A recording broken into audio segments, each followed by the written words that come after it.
everybody, and welcome to another episode of the Hats Off podcast by 17 Hats. I'm your host, Amanda Ray, CEO of 17 Hats, and today I am excited to talk to you about a topic that I feel like we just don't talk enough about, and that is being distracted in your business.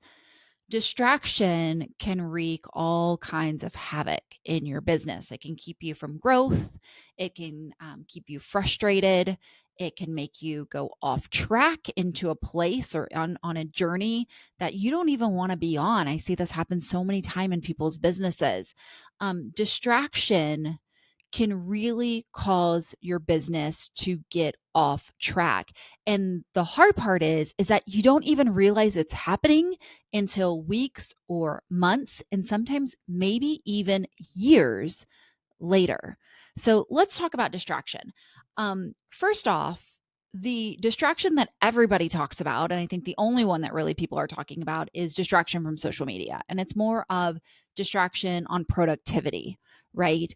Is that you get in to post your reel, create your reel, add your social media content, and then you start flipping and flipping and flipping. And then you're like, oh, I can do this reel, or this music sounds good, or this is trending. Let me do this. And what was supposed to be a 2-minute, 3-minute, 5-minute, 10-minute thing has now turned into an hour thing. And so social media in general can be extremely distracting, but not just in productivity, but also for your whole business, because you can get on there, you start seeing what other people from your professions are doing, and you're like, oh, I want to do that. That looks cool. They're doing this. They're finding success with it, because if it's on social media, it must be successful, right? And then you're like, oh, maybe I should try that. Right? How many of you have ever felt that before, to where you like try something because you've seen it on social media? I'm not saying not to do it. Okay. But I am saying be aware that that can take you down a path that is, away from your original vision. Sure, it can open doors too, right? It can definitely open doors, but I think it's really important to be aware of it and what you're doing. And, are you in this time of your business and where you're exploring different things and different opportunities, and you're looking at different ways to reach people or different ways to grow your business? Sure, you want to go for those opportunities. But if you know your vision, you know what you're going toward, you're very excited to what you're going towards. And sometimes you just got to keep going towards that, no matter what you see on social media. So you have to be really, really careful with social media. One, that it doesn't like completely take all your your productivity out of you. Right. And then it doesn't just derail you from your business as well. So social media, we're not going to spend a lot of time there, because so many people talk about how social media distracts. So we're going to move on from that one. The second one that I want to talk to you about is being a yes person. Right. So think to yourself, have you been a yes person in business? When a client asks you to do something, do you automatically say yes? When a lead asks you to do something, do you automatically say yes? Are you a yes person? Are you saying yes to everything? Again, I'm not saying not to. Okay, this is where it's a little contradictory. I'm not saying not to, because sometimes being a yes, saying yes to things can open doors and to make really exciting things happen. And I remember the time people would call me and be like, hey, you can do this. And I'd be like, I have no clue, but I'm going to be able to figure it out. Yes, I will do it. Right. Because I was in my business at that time, I was exploring lots of different things to try to figure out who I am as a business. What do I actually want to do? Who do I want to be? And so if you're in that position of exploratory, exploring different avenues and trying to figure out who you are as a business, then yeah, you might want to be a yes person.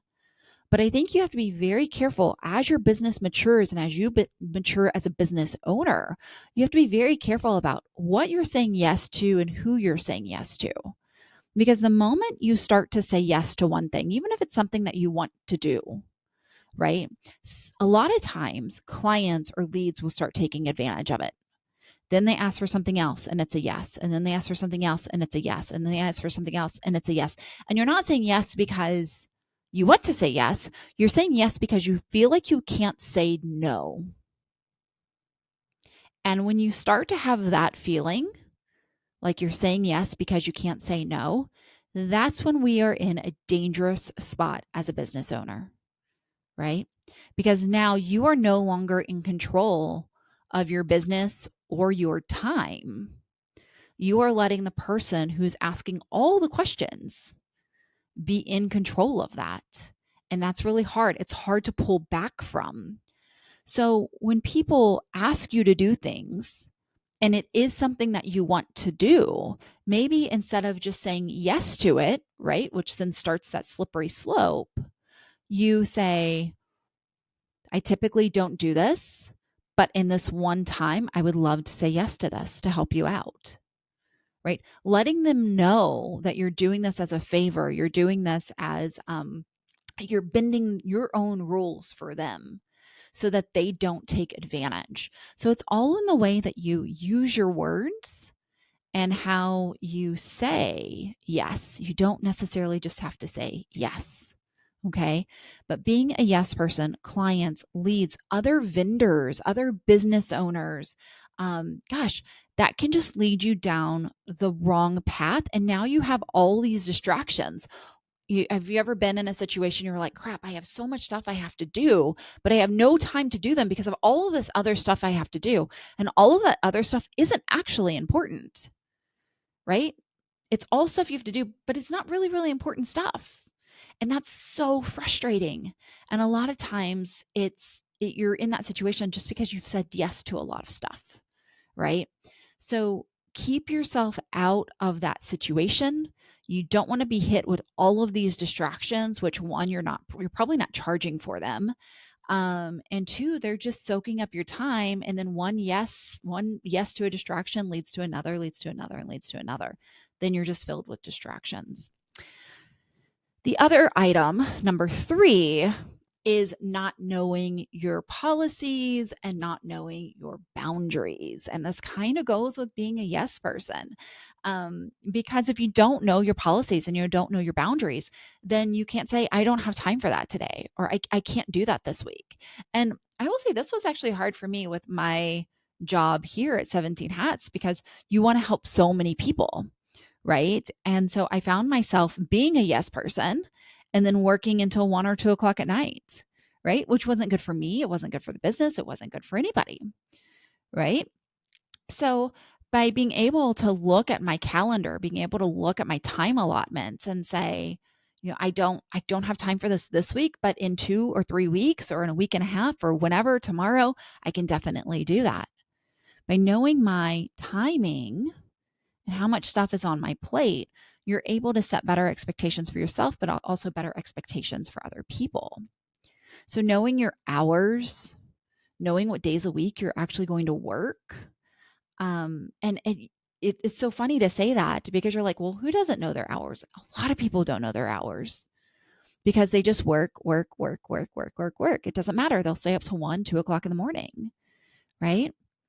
But by knowing, when you're working, how much you are working, if you're going to take off on weekends, if you're going to take off on Mondays, whatever that is that you're going to do, by knowing that, you are going to be able to provide a better service and not get caught with so many distractions.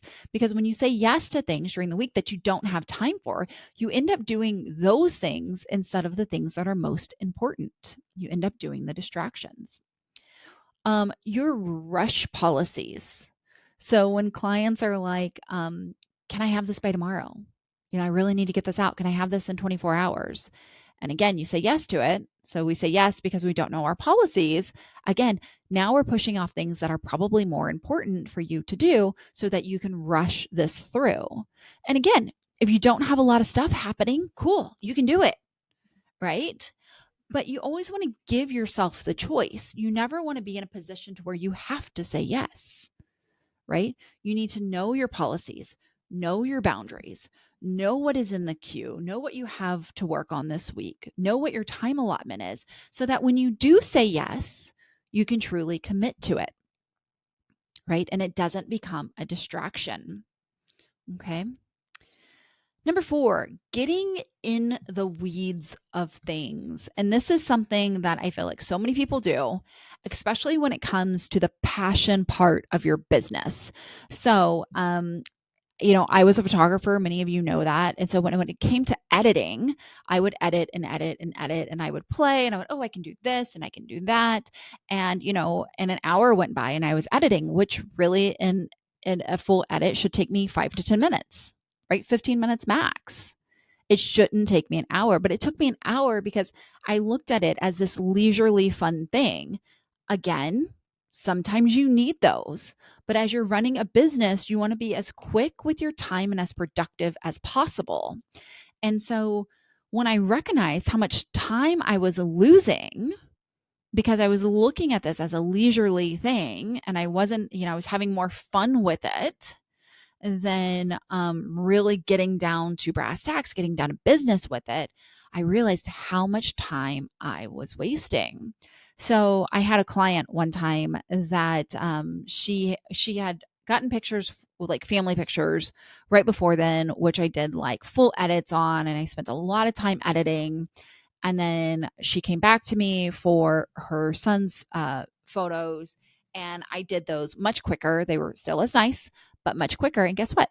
She loved them just as much, right? She didn't see any difference. She loved them just as much. And the reality is that for the majority of our clients, right, they don't know what great is. They don't know what great is. I think we've talked about this here before. They don't know what great is. They know what good is. They know what bad is, but they don't know what great is. They know what the difference between meeting a deadline and being on time and being late, right? That's important to them. But for some of us, we want to make the passion portion of it, whether that's like the event that we're decorating for, or the cakes that we're making, or the DJ, like whatever it is, your passion port that you're providing for your service. You want to make that great. And if you can make it great, amazing. I want you to make it great. But sometimes good is good enough, right? Sometimes good is good enough. The majority of the really successful businesses that are on the platform are good. They're not great. And they'll tell you, I'm not great, but I'm a damn good business person.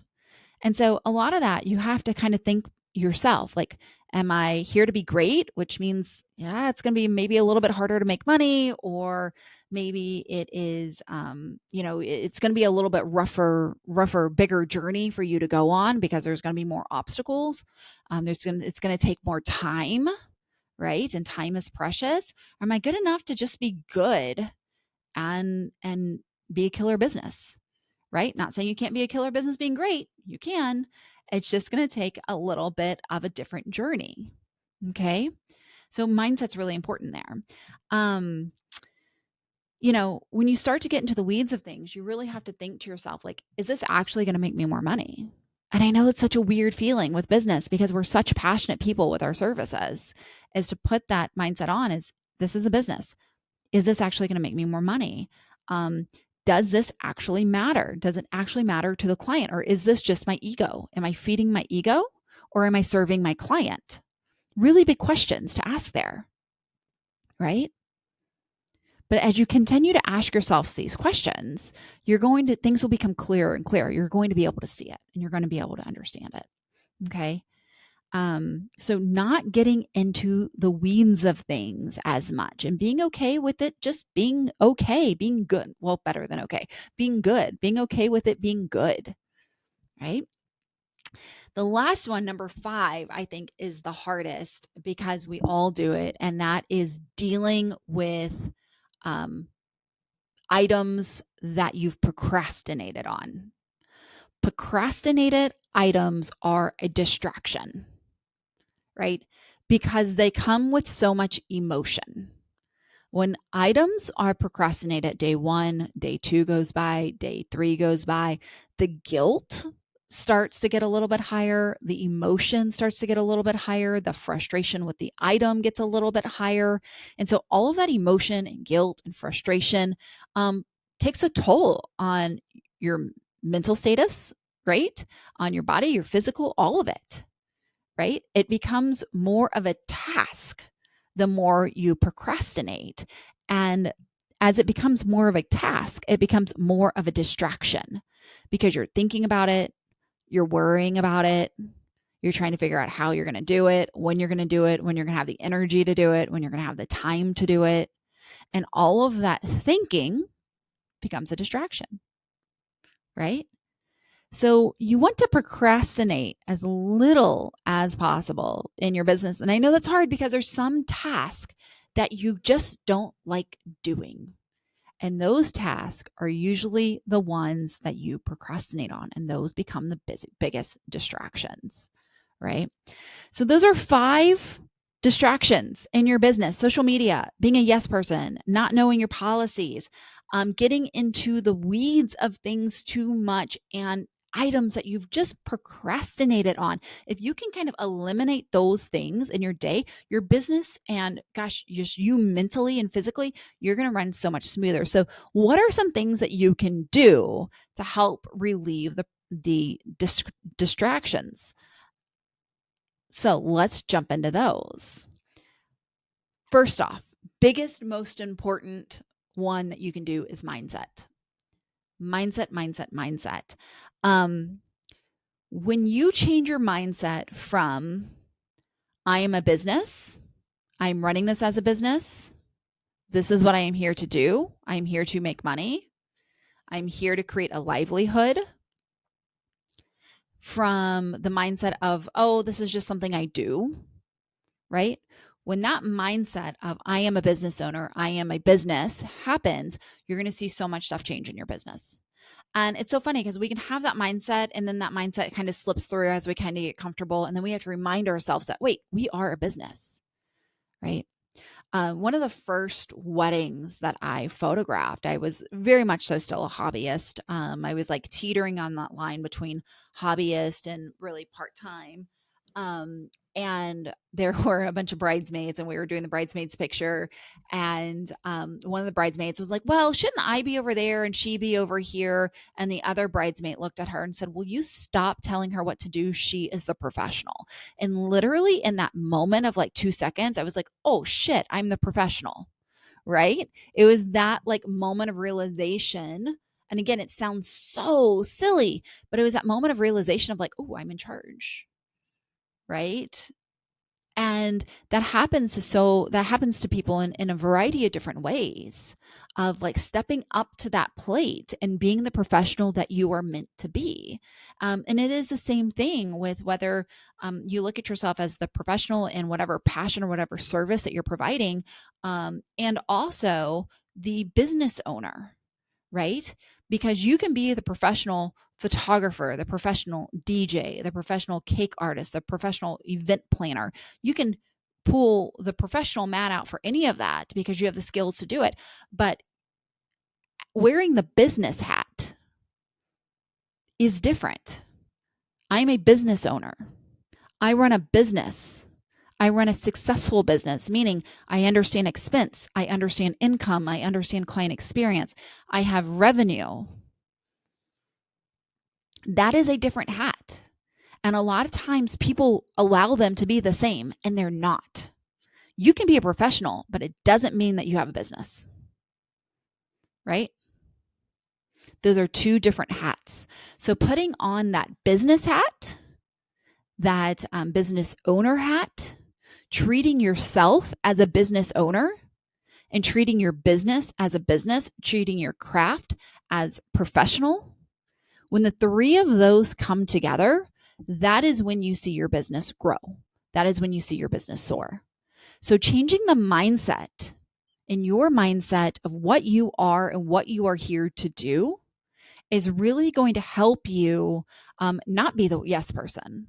And it's going to help you know your boundaries, right? It's going to help you go to social media, do what you need to do and get out because you have a bigger mission and you have a bigger vision for your business.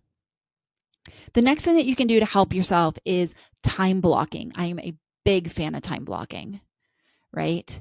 If you have not timed yourself for every task in your business, how long does a consultation take? How long does a phone call take? How long does it take you to do one step of your service? Time every single bit of it. and understand how long it actually takes you to do something, you should. Because as I was spending an hour editing pictures, that was taking incredibly too long.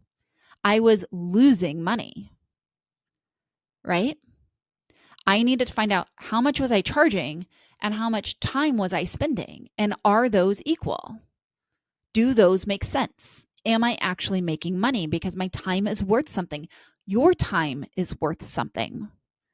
So by time blocking or allocating a time frame for each task and understanding how much time that's going to take, you are going to get in the mindset of moving quickly, being super proactive, right? Really using your time wisely so that you can produce better and so that you can wear that business and business owner hat better as well. So time blocking is huge. I love to time block on like Sunday. What are my big things? How much time am I going to give myself to do these big things to make sure that I get them done? Next thing to do, document, document, document. I cannot stress this enough. People spend so much time looking through emails to figure out what they said. I'm trying to remember what they said because they were on the phone with the client. They said whatever, then they don't remember what they said. Then their client is like, hey, didn't you say whatever? And you're like, did I? Did I actually say that? Right? Document, right? This is why in 17 Hats, we have the phone logs. This is why we have the notes.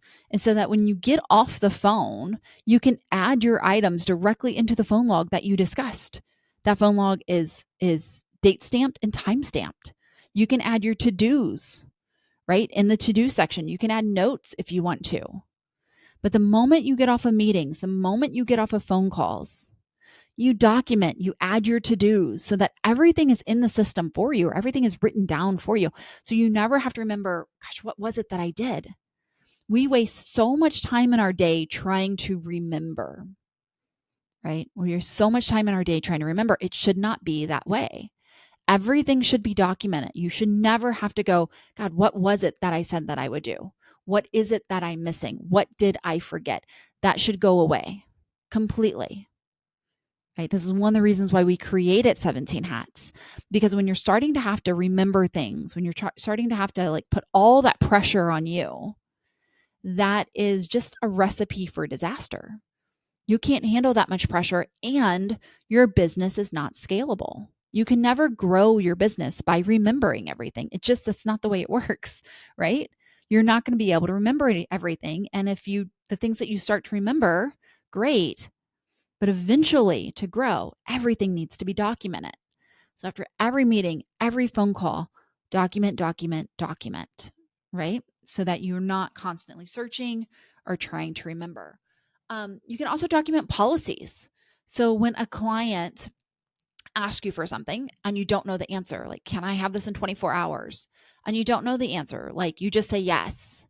Then you can go back and go, okay, what is my 24-hour policy? What is my rush fee?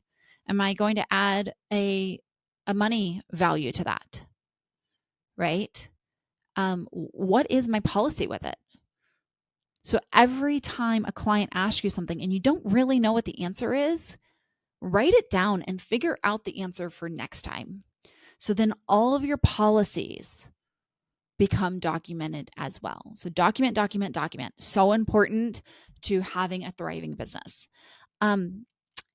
Next one, know your vision, know your goals. This is huge for distractions. And I'll share a personal story. When I was doing photography, I love to photograph high school seniors. I love to photograph weddings. Those were kind of my two, specifically high school seniors was like my main thing that I love to photograph. And then I started to getting a lot of calls for mini sessions, like children's mini sessions, like 6 months old, 18 months old, which is super cute. The mini sessions are absolutely adorable, but I love my children, but I am not great with like children, right? But then once I did one, I had more calls and more calls and more calls. And then all of a sudden I'm shooting all these mini sessions and I'm not shooting high school seniors, which is what I wanted to do to begin with. I got completely distracted because now on my social media, people were seeing mini sessions. On my website, people were seeing mini sessions. So not only was I doing them, but I was blogging about them and I was sharing them on social media. And now everybody was calling me for mini sessions. Great, but not something I want to do. Right? That was not where I wanted to focus. So my business got super off track. I started to become known for mini sessions, didn't want to be known for that. And I had to make that change really quickly. So by knowing your vision and your goals for your business, when somebody asks you something, you can align it. Here's my ask, here's my goal. Do they align? Yes or no? No, they don't. Well, then I have a choice. I can say yes to it or I can say no to it. If they do, I can automatically say yes and go. Right? I know some of you are in the situation where you're like, dude, I just need money. Like, I don't care what people ask me to do. I will say yes because I need money. Cool. I totally get that. Like, I am a realist that way, right? You're going to say yes to everything because you need the money right now. I get it. But it doesn't mean that you have to go and then put that on your social media, blog about it, or put it on your website. Give them some social media images to post, right? However you want to do that. But it doesn't mean you can do all of those things, but it doesn't mean those things have to go on your website. It doesn't mean those things have to go on your social media. By staying true to your values, you still in your vision, your mission, that's going to allow you to accept the jobs 100% that fit and align with you. And then for those jobs that don't align with you, then you can make a decision based on, the other variables in your life right now. Okay, so know your vision and goals. And then the last one is just stop procrastinating. I know it's hard. I know there's stuff that we don't want to do. We put it off and we put it off. But if you can just set aside 1 hour in the day, maybe I like to do things that I procrastinate on. I like to do the first thing in the morning, right? So very first thing in the morning, that is what I do. I do the things that I'm going to procrastinate with. Because if I don't do it first thing in the morning, it is not going to get done, right? So set aside time, maybe once a week, a morning hour to just knock out the crap work, the work that you hate to do, so you'll stop procrastinating. Okay. All right, everybody. I hope this was helpful. I wanted to call out some of those distractions that are happening in your business that are maybe making your business journey a little rough or a little rocky right now. And I also wanted you to see how can you, smooth out that journey a little bit. How can you remove those distractions so that you can just feel better in your business? If you're not feeling good in your business right now, like if your business is just tiring and wearing on you a little bit, it might be because you just have a ton of distractions. So hopefully this helps. Hopefully you got some good advice. I would love to hear your thoughts on this. If you are not following us on social media, the 17 Hats, our 17 Hats account on Instagram, go follow. I would love to hear your thoughts. I would love to hear what distractions you have in your business, but I would also love to hear what would you love to learn about on the podcast. So I'm always looking to kind of meet you where you're at and what you need to know about. So let us know as well. So head on over to our Instagram account for 17 Hats and give us all good info. But for this week, I hope everybody has a lovely week. Work on those distractions, and I will see you back next week.